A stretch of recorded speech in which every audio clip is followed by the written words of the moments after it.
All right. Good afternoon, everybody, and welcome.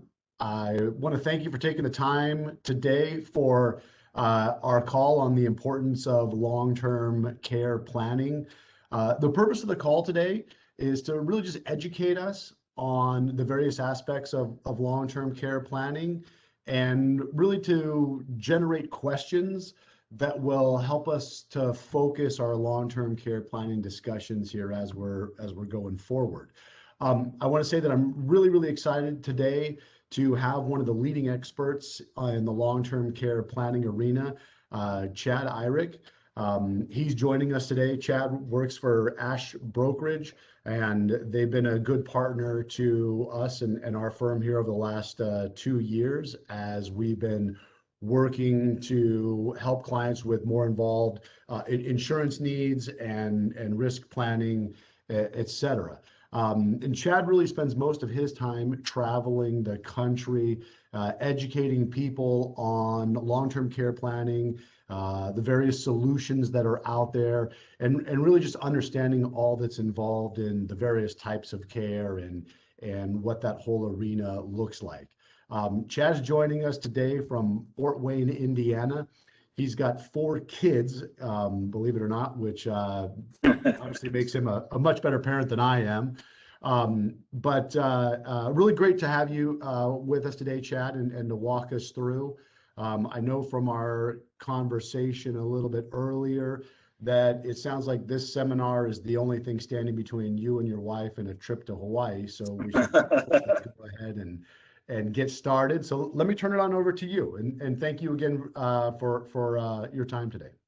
All right. Well, thank you, Jeff, and thank you all for having me. First of all, I hope all of you are healthy and safe. I know it's been a trying time, but you're not the only thing standing in the way of my wife and I hopping on a plane. We don't leave till tomorrow, and with the 4 kids, comes a hectic life. We've got 3 sporting events that we're going to try to navigate this evening, pending, as I'm in Indiana, that we don't get rained out. So I'm excited to be here with all of you. Just a few housekeeping items before we get started. We are going to record today's call, so Jeff will have that available for replay. Probably not until I get back, but he will have it soon and be able to get out to all of you. Also, all of our lines are muted, and the reason for that is obviously there's some background noise. But if at any point you have any questions, please feel free to type them into the chat box, type them into the Q&A box.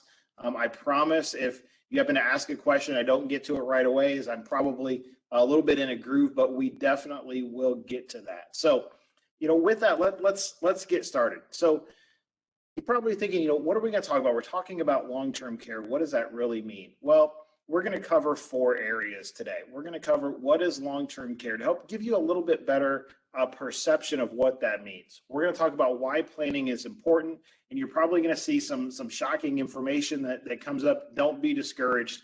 We're also going to talk about Medicare and Medicaid and the role that plays, as well as talk about the private long-term care options that are out there. And throughout this, I want to make sure to emphasize that each of you and your situation is going to be completely different from any other person on here. And that's why you want to sit down with Jeff and go through your individual situation and understand what's the best plan for you. And when we're going to talk about long-term care, we're going to talk about the options, but that's what we're talking about. Having a plan in place to make sure that you're protected, make sure that your family is protected and your portfolio protected should you experience an event. And on top of that, you should also be incredibly proud to work with Jeff and the group, because they're dedicated to this and they feel that this is very important to educate you on what long-term care looks like. So what is long-term care? And I used to travel before COVID all over the nation. We talk about this, we'd have rooms full of clients. And I always ask the question, when you hear the words long-term care, what's the first thing that pops into your mind? And if we were there face to face, I could almost 100% bet that one person would say nursing home. And usually one person says nursing home, everyone agrees. And that doesn't make you any different from everybody else across this great country of ours. But what I want you to do is I want you to start to think and change your perception when you hear the words long-term care. And the reason for that is it's very important to understand that long-term care is not a place. Long-term care is an event. It's something that happens and it's not where you go. So when we talk about that, when we look at it and say, what is long-term care? Well, what long-term care is it's assistance with your activities of daily living. And we talk about this all the time. When you look at your activities of daily living, what does that mean? What are the things that you do when you wake up in the morning? And those activities of daily living are as follow: bathing, continence, dressing, eating, toileting, and transferring. And let me repeat those: bathing, continence, dressing, eating, toileting, and transferring. If I asked you what was the first thing you did when you woke up this morning, I always get a lot of questions. I try to have a little bit of fun with this, but it's the things that we take most for granted. Now, did you think about getting dressed today? Which leg did you put in your pants first? Did you think about actually eating, the physical activity of being able to eat, or going to the bathroom, or showering? We probably don't. But when we talk about long-term care as an event, it's needing assistance with those. And that's what we call custodial care. Not acute care or skilled care. We're going to talk about that a little bit, but custodial care. And custodial care is really, when you look at long-term care, as what is going on. It's a high-touch type care, very hands-on. Somebody either helping you get in and out of that chair, or somebody within arm's length to be there should you start to stumble and fall, that they can catch you. Now, from a place where you could receive this care, and I'm sure if I asked you if you needed care tomorrow, where would you like to receive it? You'd probably say home, or a place that feels like home, being an assisted living facility, or possibly adult daycare, which we're seeing have much more popularity with individuals living with their children when they hit that retirement age, and then kids going to work, the children are still going to work, but taking mom and dad into an adult daycare, which is a great environment where you could participate in activities, be around individuals like yourself, and just remain in the community. Now, what long-term care is not? It is not skilled care. Long-term care does not happen in a hospital. That's what's known as acute care, or a high-tech type care, hooked up to many machines. Again, people coming in, mainly bedridden, an IV hooked up, all sorts of different things. And again, long-term care is not just nursing home. And the fact of the matter is that if any of you should experience a long-term care event, you're not likely going to go to a nursing home anyways. You're probably going to be at home. And in the midst of everything that's happened with COVID and the number of deaths that have happened in nursing homes, it's probably the last place, even more so now, that you're going to go. So why is planning important? And this is key, because there's two reasons that we believe planning is important. And the first one is people are living longer. I don't think anybody here argues that life expectancy is longer. People are living longer. I just lost my grandfather last year to dementia. I now have 2 of 4 grandparents living, and the youngest one's 91. So we've got longevity in our family. And to think about the person that's going to, at some point in the world, live to 120 is currently alive. So we're living longer, much longer than what we were just in the early 1900s. Why is that? Are we taking better care of ourselves? Are we exercising more? Are we eating better? No, we're not. We're much more, you see fast food restaurants, a lot more television being played. I mean, I think you could probably lose 4 days of your life watching some show on Netflix or some other station. I mean, it's Little League World Series time, so I know I spent a lot of time watching baseball this time of year. But what it is and what's allowing us to live longer is medical technology. So medicine and that technology and that improvement is allowing us to live longer, and that's only going to get better and help us live longer in the future. What used to be a terminal illness is now a chronic illness. It doesn't kill us anymore, but the longer we live, the greater the likelihood something could happen. So let me ask you, would you agree that it's likely you're going to live a long life? I'm sure you've sat down with Jeff, walked through your retirement plan, knowing the average life expectancy is 82. I'm sure you haven't designed a plan that your income stops at 82. No, you're probably 85, 90, 95 indefinitely. We want to plan for that. But would you agree that the longer you live, the greater the likelihood that your health may become compromised and you may need some sort of extended care?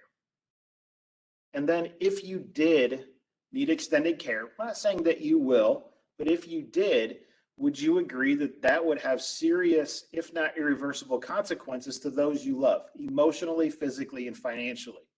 because it's very important to understand this.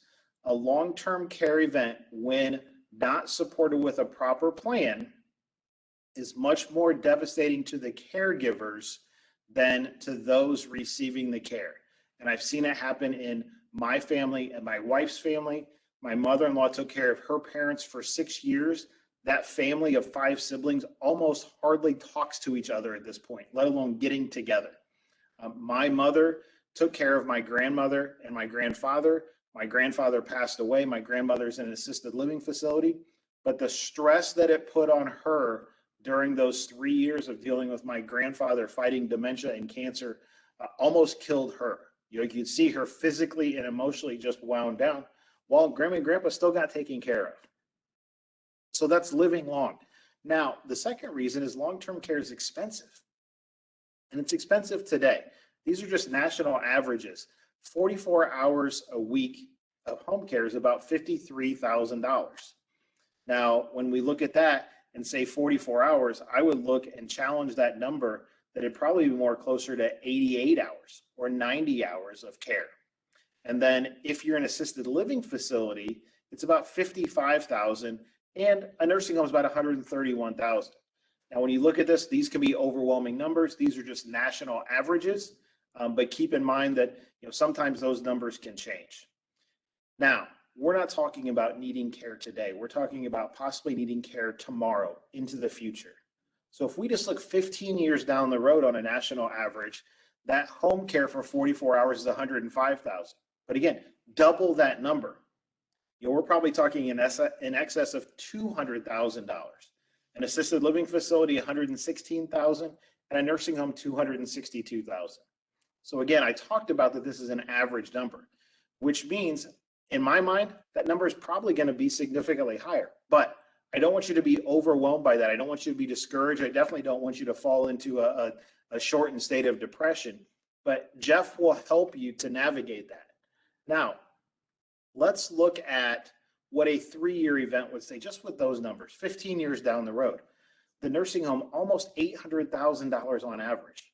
An assisted living facility, $350,000, and home care about $300,000, again, doubling it.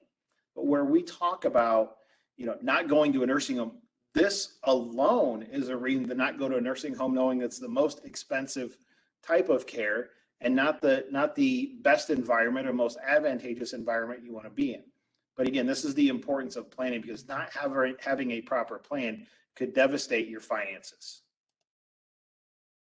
Now, before I go on, I'm going to take a minute and stop here, because we're going to talk about Medicare and Medicaid, then we're going to get into private insurance solutions. We'll go through that fairly quickly, because you're going to want to, again, sit down with Jeff and talk through that. But while I take a break here, are there any questions based off just the importance of planning, and then what long-term care is? So any questions out there? If there are, type them into the chat box, the Q&A box.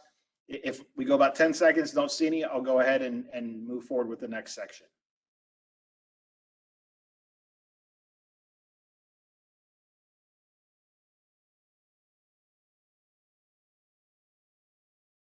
Okay, I think we all appreciate the awkward silence. So hopefully everybody is still awake. So Medicare and Medicaid, we hear this a lot. Won't Medicare take care of us? Won't Medicaid take care of us? What's out there? I've heard this could be a viable option. Well, let's talk about it. Those are two government options. And when we ask the question, will the government take care of you? In essence, the answer is no. And let's walk through that. So Medicare, what is Medicare really? Medicare is a federally funded program that is meant to pay for skilled care. Now, remember the difference between skilled care and custodial care. Now, what they do pay for when it comes to skilled care is they pay for up to 100 days. The first 20 days in full, days 21 through 100, there's a copay or co-insurance per day. And this number just changed. I'd recommend going to medicare.gov, just because it's a fluid number almost on an annual basis. Now, in order to receive this 100 days of care, there's a couple of things that have to happen.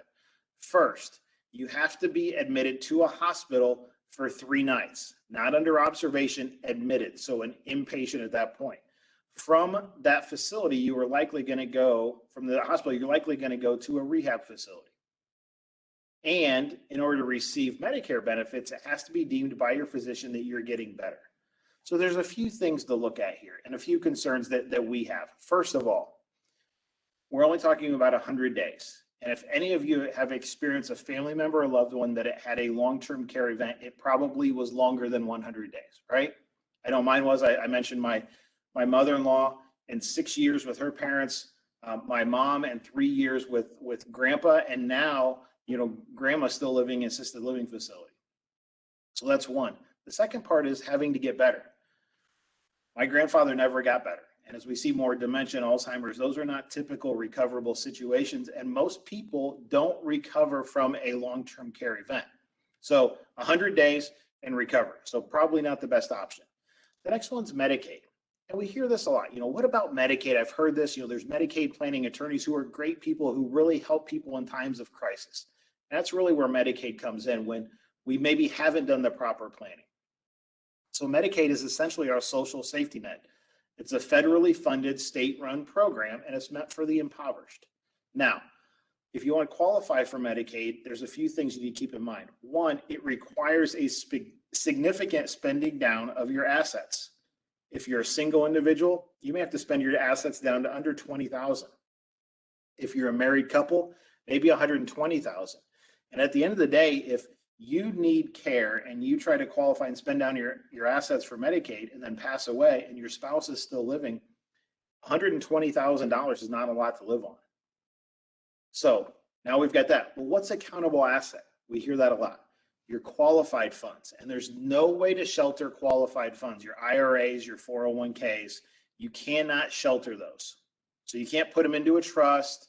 You can't give them away without creating a taxable event. So that's accountable assets. Second homes, jewelry, anything valuable are countable assets. So you have to spend down those assets. Then you have to agree to certain income limits.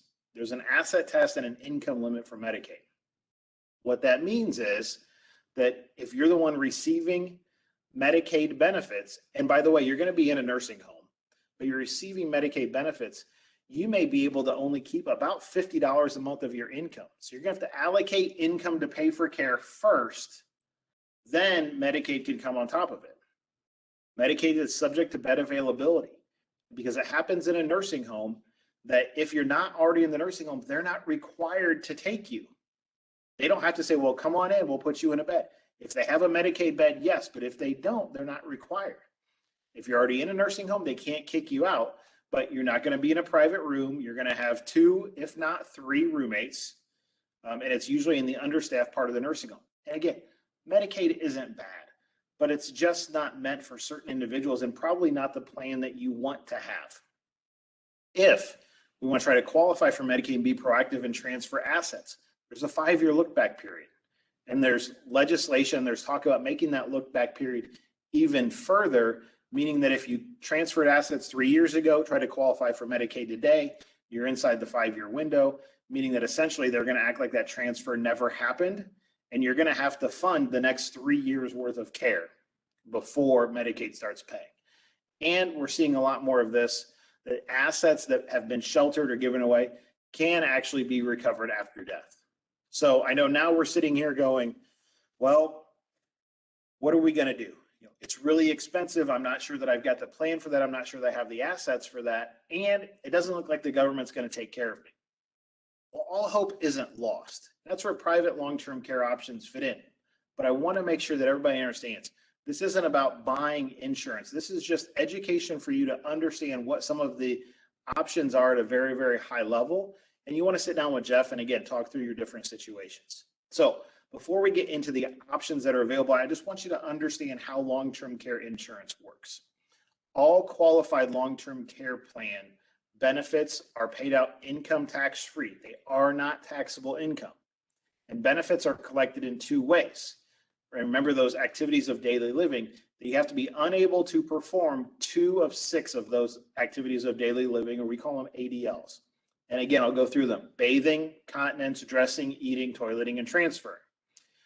Or you have to be deemed to have cognitive impairment. Now, in both of these cases, it has to be expected to last longer than 90 days. And with cognitive impairment, it has to be certified by your physician that you need someone to be with you at all times. Otherwise, you would be at risk of causing harm to yourself or to the general public. And again, cognitive impairment, Alzheimer's, dementia, severe memory loss seems to be impairments that are becoming more and more, I don't want to say popular, isn't that, but more and more aware and happening much more. So solutions that provide answers is what we call this, and there's 4 of them. There's standalone or traditional long-term care, linked benefit life hybrids, linked benefit annuity hybrids, and accelerated benefit life insurance. All viable options, all very, very different, and I'll run through some of the pros and cons and how they work. Components, when we look to create a plan with an insurance carrier or an insurance solution, there's a few things to keep in mind. The first one is the daily and monthly benefit. And that's how benefits are paid, either daily or monthly. So if we have $100 a day, that could be equivalent to $3,000 a month. Arbitrary numbers. I'll get into an example here in a minute.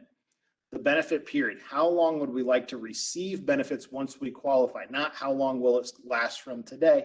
And what that does is that creates what is known as a benefit pool. So a pool of dollars. Inflation options. Do we want to keep up with the cost of care? And we showed that on an earlier slide. The cost of care is increasing dramatically, and we expect it to continue to increase. And then the elimination period. That's kind of a deductible period that once you start to receive care, how long would you want to pay out of pocket before the insurance carrier steps in and starts to provide benefits? So standalone long-term care. Let's talk about what this looks like, just using those examples. So here we're showing a $5,000 a month benefit, which equals $60,000 a year. Pretty basic math. When you've got coverage for 3 years, what that does, that creates a pool of dollars of $180,000. Now, let's explain how this works. So you have a pool of $180,000, you have $5,000 a month. Depending on the solution, if you only use $3,000 a month of benefit, the $2,000 stays in the pool, therefore allowing that policy to pay benefits for longer than 3 years. So you can take as much out per month up to that monthly maximum, and any unused dollars will go into it and remain in the pool. So everything you look at is really concentrate on a monthly benefit. How much can you get per month, and how big is the pool? Inflation coverage. We see anywhere from 1%, and actually you could do no inflation, up to 5%. 3% is the most common just across the industry, and the elimination period is usually 90 days. Now, when we look at this, is understand there are pros and cons to every one of these solutions. The pros to a standalone or traditional long-term care policy is at the end of the day, it is the most cost efficient for pure long-term care coverage. You have incredible flexibility when designing that solution, whether it's different benefit periods, different inflation options, different benefit amounts, different elimination periods. There's multiple discounts, additional other riders that you could add on. Now, there are some cons too. So there's the possibility that you may pay premiums for the next 30 years, get the golden ticket, pass away in your sleep. Now, it could be perceived as, well, those are premiums that are lost. Well, not really. It's insurance. It's pure insurance. It was just meant to provide peace of mind during that time. But I could see that, and I'm sure all of you could see that as a detraction. The other one is rates are not guaranteed with these products. It is possible for rates to go up. Now, we feel that today's solutions are much more stable than they have been in the past, but you should know, and I'm full disclosure, that rates could go up. The next one, linked benefit life hybrid. So essentially what we are looking at here is a life insurance solution that has a long-term care benefit that is tied to it. It is much more about long-term care than it is about life insurance. You're moving money to create leverage, and we're going to walk through an example here. You're not trying to fully cover the cost of care, but you're really trying to just cost share. You retain control of your asset, meaning that if you want to, you could walk away and get your money back. And depending on how you structure it, you could receive benefits in an indemnity style, which means you'd have more freedom to have informal caregivers such as family members or loved ones take care of you. And you can actually create a lifetime or an unlimited benefit pool. And there are more options with this solution than there ever have been. And Jeff would definitely be able to walk through with that. So let's look at an example. And this is purely an arbitrary situation. Don't feel it has to look this way, but this is just a 60-year-old male in the state of Texas. And he had $100,000 that he had set aside as his long-term care pool. And I know that's probably not everybody's situation, but we're just doing this for simple numbers. You don't have to do a solution like this as a single premium. You can pay premiums over time if you wanted to. But what that $100,000 does, at age 80, if he needs care, he's created a total pool of dollars of $616,000 that pays out with a monthly maximum of $8,000 per month. But if he never needs care, there's a death benefit of $105,000. And again, lots of different ways to structure it. Now, I know from my experience that you're sitting in the back of your head like, this seems too good to be true. And I can see where you get that. And there's two ways to look at it. First of all, they do need to qualify, or you would need to qualify. This is an insurance product, and all of these solutions have qualifications to them. So there's health underwriting. Second is you think about saying, how can an insurance company take $100,000 and give $600,000 back? You know, that seems like it doesn't make sense. Well, here's how to look at it. Understand, in this situation, the first $100,000 that comes back is actually just this individual receiving their money. So the company doesn't come in until after the first $100,000 is spent. Kind of a scenario like a $100,000 deductible. Hopefully he never needs care, actually, and hopefully if he does, it's a shorter period of time. But if he does need care for an extended period, he's not out of pocket for all of it. Now, pros and cons again. The pros, think about the cons we had with traditional. The cons being, if I never need it and rates aren't guaranteed. The pros with this situation, if you never need it, there's a death benefit. It's not much more than the premium that you put in, and the rates are guaranteed. The cons are it's not as flexible from the number of options that you can do and the levers you can pull, and it's actually a pretty significant higher cost for this type of coverage. So you have to measure the pros and cons to this. So that's two solutions. The third one we're going to talk about is a linked benefit annuity hybrid. Very similar to the life insurance hybrid that we just talked about, but it's based on a non-qualified annuity. And if you had an existing non-qualified annuity that you weren't going to use for income, it would allow you to put that into a more tax efficient vehicle for long-term care. You could create leverage with it. You could add your spouse to the plan. You retain control of your asset if you ever want to walk away. If you never need it, the account value is what passes to the beneficiaries. Now, really, there are pros and cons of this. The pros we kind of just ran down. Tax-free benefits, you can add your spouse, you retain control of your asset. The cons of this type of solution is it is a single premium solution only. So you have to have a significant sum of money, and it's almost not customizable at all. There's very few tweaks you can make to customize it, but for the most part, you have the same solution with the same for a 60-year-old or a 70-year-old. And the last one is life insurance with long-term care, what we call accelerated benefit life insurance or a living benefit. And this is really a great solution that we've seen become more and more popular over time. It's a normal life insurance, a permanent life insurance policy that has a death benefit that if you wanted to, you could access that death benefit for long-term care. Now, it's much more of a life insurance need first and a long-term care need second. So let me use an example. Let's say Jeff buys a permanent life insurance policy for $500,000. He's concerned about leaving a legacy to his wife and kids, or making sure if he dies prematurely that they have means to eliminate debt, keep the house going, that pre-college planning for the kids. Maybe none of it in this case, but that's what it's built for. But he understands that, well, if I don't need it for that and I need long-term care, I'd like to access it.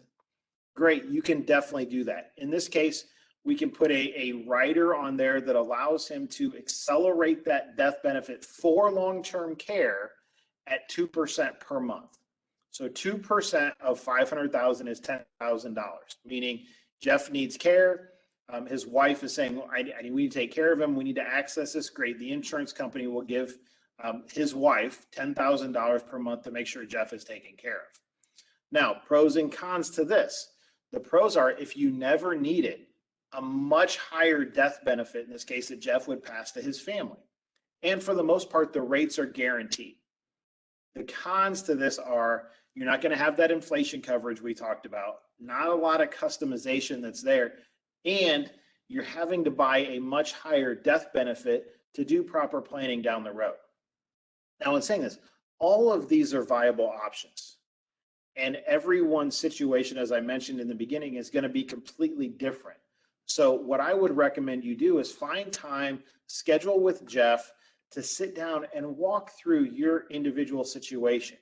And having a plan, again, doesn't mean buying insurance, but having a plan could mean just making sure that if you ever experience a long-term care event, and trust me, I hope that none of you do, but if you do, to make sure that Jeff and the team have a plan in place, because you won't be the ones calling Jeff, it'll be your family members, to make sure that their anxiety can be put to rest, knowing that you've got a plan in place and you understand how you want to be taken care of, you understand where you want to be taken care of, and you understand the funding solution that is out there.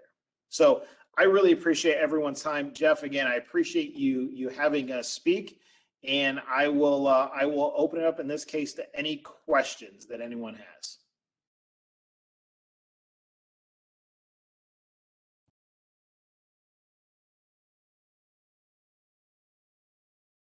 Chad, yeah, thank you so much for all that great information. I really appreciate it. Really appreciate you taking the time today. Hopefully, I know I have a few questions, but before I fire off my questions, I want to see if any of the participants that have joined us today have any of their questions. So anybody got any questions out there? And I guess, Chad, the best thing to do is type it into the chat bar if there is a question out there. Okay. And I'll start off. One question that I typically get is, we're concerned about our health, and we may have some health situations going on. What's the best option based off of that? Again, not to pigeonhole everybody into one scenario. Yes, health can be a concern. These are underwritten products, but we do work with advisors like Jeff, and we'll work closely to say, what are some of the things that we can do, and let's get a better understanding, and we'll work to see if there is a solution for you. If there's not, we'll help to give you guidance. So it is health underwritten, and don't always think that what you may look at as a big health concern may not be as important when we look at solutions. I guess while we're waiting for questions, one question that came up is just kind of a scenario I actually experienced directly with a client is kind of just take us through the situation where someone falls and then has to go into a hospital and then transitions from a hospital to that next facility. So what is that process? What's covering what through there? Is that long-term care, or is that a whole nother type of care and covered under like a Medicare or Medicaid or something like that? Yeah, that's a great question, Jeff. And to say it depends. So let's use the example of I fall today. Maybe I break my hip. Because that's typically what we see is broken hips is one of the leading causes of these types of events as we age. So fall and break my hip, have to go to the hospital. I'm in the hospital for 2 weeks, maybe have some sort of surgery, and go to a rehab facility. And that's where it really starts to depend on what does that rehab time frame look like? Because if I've got a broken hip and it's going to be a long recovery, I'm going to need somebody to probably help me get dressed. I'm going to need somebody to help me get in and out of a chair, in and out of the car, up the stairs, in and out of bed. If I'm just at a scenario saying, okay, I broke my hip, I had surgery, I go to a rehab facility, I'm there for 30 days, and then I get better, and I'm back to almost full capacity, that's going to be one of those Medicare type situations. But what happens, maybe I break my hip, I have surgery, it looks like it's going to be a long recovery period. I'm in the rehab facility for a little bit of time, and then they say, look, we're going to transition you to home care. And maybe we're going to have somebody come in and take care of you at home to provide rehab services. But on top of that, you're also going to need someone to help you work through those activities of daily living. That becomes much more of a long-term care event. So it's less about probably the severity of the situation up front. It's more about how long is that going to last? And think about with long-term care, and you can kind of dovetail Medicare and long-term care. Medicare pays for up to 100 days. And what long-term care is saying is the impairment has to be expected to last longer than 90 days. So on average, a long-term care event is anywhere, and this is using all of them, 18 months to 24 months. If a long-term care event lasts longer than 6 months, it's closer to 4 to 4.5 years. So it really depends in that type of situation. I know, Jeff, you said fall, and I took immediately to the broken hip, but it's usually dependent on the severity of what has happened out of there, as long as what the recovery period is going to look like. So is it fair to say that I broke my hip, I go to the ER, I'm admitted to the hospital, I have the surgery, I'm in the rehabilitation facility. So far, that's all Medicare, correct? And then now I'm discharged, and let's say it's day 100. And I need help with some of those daily living. That's where Medicare is not covering that person that's going to come in and help me with those daily aspects of living. Correct. Medicare stops there. And okay, if I'm still receiving, if I'm still going to a rehab, like a rehab center, physical therapy center, is Medicare still covering at least the medical portion of continue to get me through my injury? Depending on what Medicare supplement plan you have. So Okay. you have like the Medicare Part A and Part B, and then you have the Medicare supplement. The supplement usually is what can help with the copay during the first 100 days and help for some of the ongoing care after the 100 days. So the rehab is a lot more of the high tech type care, and the long-term care, that custodial care, is really, look, I don't need someone to come in and get me in and out of it. I don't need someone to come in and stretch my hip out or do the rehab or strengthen my muscles. I need someone to physically help me get out of the chair, someone to help me get dressed, somebody get in and out of the bathtub. That's the long-term care, again, is that hands-on to deal with the activities of daily living. Medicare is the part that takes care of the that skilled care, which includes a rehab type care. Okay. Thank you.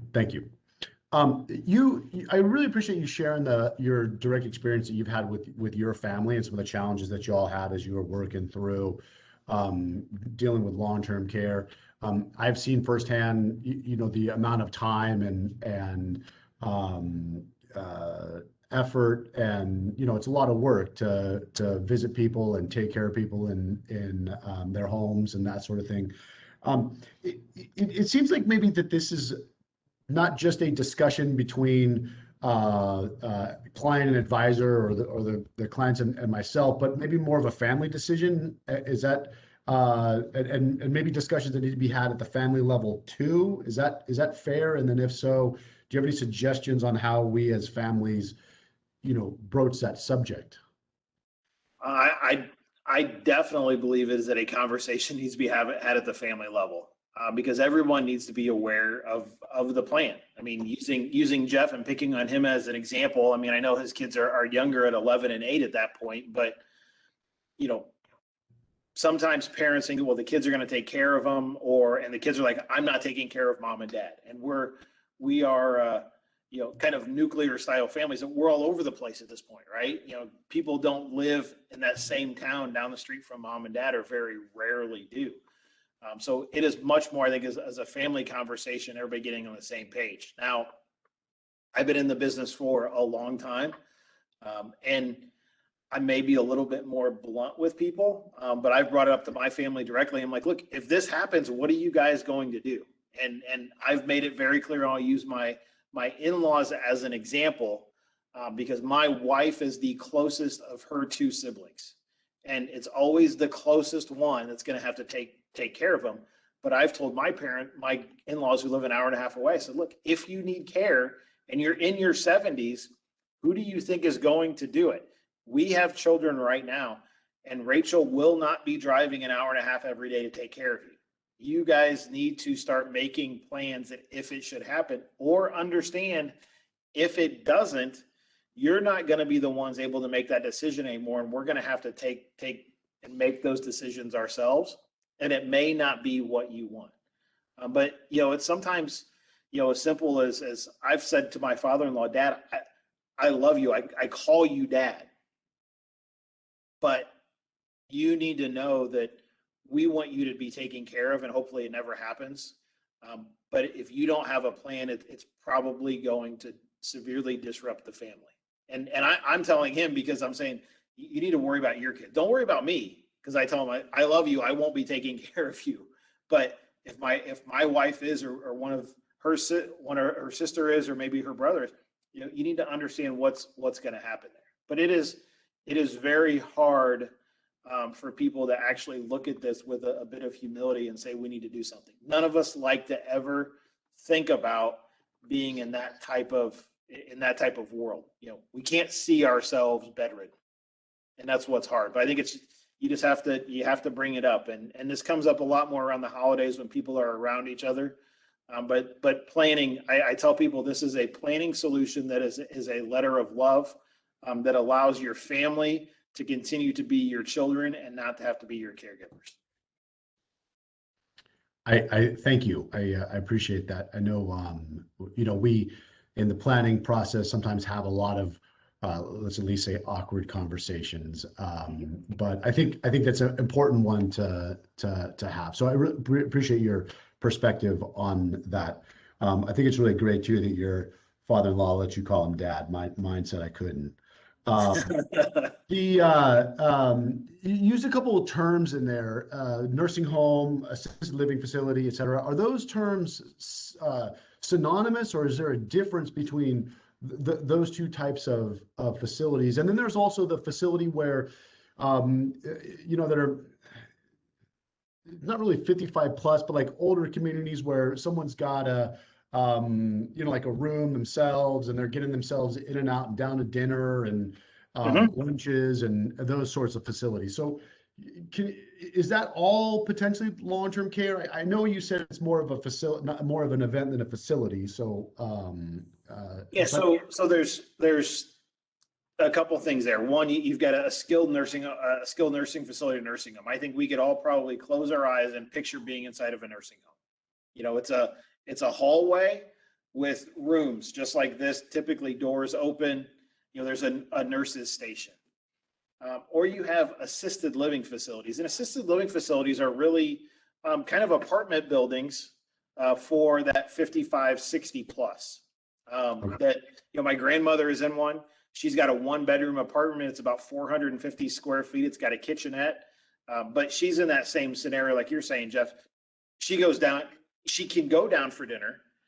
She can have dinner brought to her, or she can make toast in her apartment if she wants to. Or you have that continuous care retirement communities. It's probably CCRCs that range from independent living, where you're living in a villa, essentially. And you can then go from an independent living to that assisted living to the nursing home. It's all in one location. And it just allows you to kind of go down that care continuum if need be. And then the other one is home care. Look, 80% of us, given the opportunity, if we needed care, would say, I want to be at home. I want to be in my bed. I want to be in my chair. I want to be on my couch. I want my refrigerator. I want my remote control. We all want that power and freedom. But we are seeing more and more people going to an assisted living facility maybe earlier, because it's not about needing care. A lot of times people go there. People go there because they want to remain inside of a community, and they may not be driving. They don't want to take care of a property. They don't want to take care of the yard. They don't want to take care of the house. They want all that done, but they want to be able to go and have dinner with people that are their age and have the conversations that they would normally have with their friends. You called it a continuous care center. Was that the term? Continuous care retirement community. Okay. God, that's like you've got wings where you're looking into the future. It sounds like that.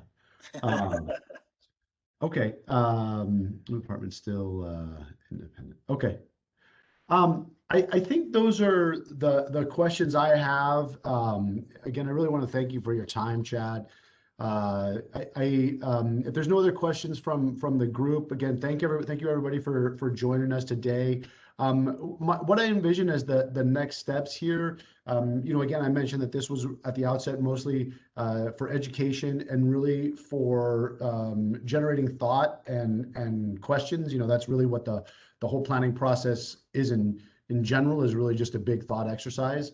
But from here, in my office, what we're going to do is we're going to go back through your financial plan. And really review the long-term care scenarios a bit more. And then we're also going to sort of, within the context of that, review your financial profile currently and some of the concepts that Chad discussed. And then we'll be reaching out to schedule a review of our findings. And what I'd like you guys to do is, if you would please, just give it some thought and be prepared with questions and thoughts or concerns, so we can just again start that discussion and start to put some concrete ideas out there. And I'm really sorry, as I was mentioning that before you go, Chad, I did have one question I wanted to ask you. You threw out some costs, and a lot of those numbers that got really big were just kind of keep everybody at ease, are projected into the future. So those are with inflation, and we're addressing inflation in your financial plan. But can you help us understand what of those, like $5,000 a month or to $8,000 a month care cost, what if that is in addition to sort of our retirement living expenses, and what becomes in lieu of retirement living expenses? For instance, if we're in one of these homes, I would imagine we're not really probably getting groceries, we're not putting gas in our car, some of those things. So how much of that is additional cost? How much of that is replacing or spending that we're already doing in other areas, in your experience? Yeah, so I would say very little is actually maybe replacing or covering. If you go into an assisted living facility is going to have a monthly room and board charge. And maybe it's $3,000. So that's paying for your rent, maybe paying for the food. But if you're receiving care, that may be on top of that. So it may be, $3,000 for room and board, which may be similar to paying a mortgage, paying for groceries, and all those types of things. And then, you're receiving a certain level of care. So maybe that's another $3,000 or $4,000 on top of that. So it does vary by, you could live in an assisted living facility and never receive care, and do it maybe economically. I mean, you start thinking, $5,000 a month in room and board is still $60,000 a year. That's still meaningful, but you don't have some of the other overhead costs. Now you start receiving care. Maybe now it goes to $10,000 a month, depending on the level of care. So it's really different, but that cost of care, wasn't necessarily replaced. Those numbers could be higher. It just depends again on what type of care you need. And that kind of takes in, we had one question that came in is, the 100-day limit on Medicare. Is that yearly amount? Is that a lifetime amount? Great question. It's actually a per event amount. So if you have an instance where you fall and you have that 100 days that Medicare pays for, and then 6 months later you have a stroke, and I know that's extreme, but you have a stroke, you've got another 100 days. So it's a per event, not a per time limit. I believe, though, there is a maximum of 3 separate 100-day sessions per year. Yes, I got that from a Medicare expert we work with. Right, now. and it's kind of rare that you'd have more than 3 in a very short time frame, but that is correct. Okay. Good question. Thank you again, everybody. Chad, enjoy your trip. Thank you. And I will look forward to following up with you all individually here over the coming weeks. So thanks again, Chad. Thank you, everybody. Enjoy the rest of your day.